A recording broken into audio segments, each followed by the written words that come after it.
Hey guys, you're here with Naravit for Blender. This one we're gonna be talking about the box cutter and cutting with material. So if I'm going to grab a cube and add it to a scene, and I'm going to drop some matte on it, and I'm going to duplicate it and add another material to this cube. So I'm pressing Alt M. In fact, you know what? I'm just gonna drop the screencast key so you can see what I'm doing. Alt M, and well, let's just drop something dark here so you can see the difference. And you know, if I'm going to cut this cube with a cutter, well, nothing special happens, it's just a regular cut. But if I'm going to go to Control D menu with Boxcutter, I can add here a cutting material. So if I'm, for example, going to add material 6, which I think is this one, right?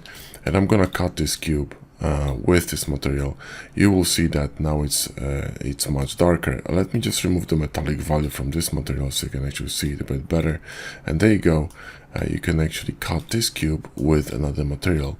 This will allow you to, you know, save some time on selecting all these faces after you apply the booleans and, you know, applying this matte to the faces. In addition to all this, you know, this is still a cube, right? It's not actually, you know, nothing is applied, so it's a live object, meaning, you know, these cuts are all virtual, right? They're just not physical geo yet, which is pretty cool. So it allows you to, you know, visualize your modeling a little bit better. So anyway, guys, it's a quick video on how to cut your object with another matte and how to assign matte to your bools.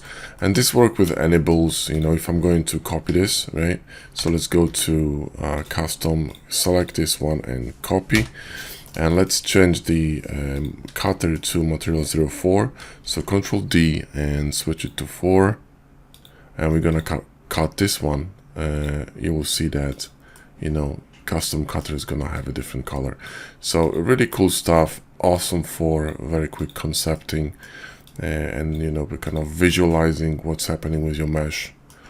The new Control D menu that was revamped for the latest update of HardOps, it's really cool and very kind of like compact, so I really like it.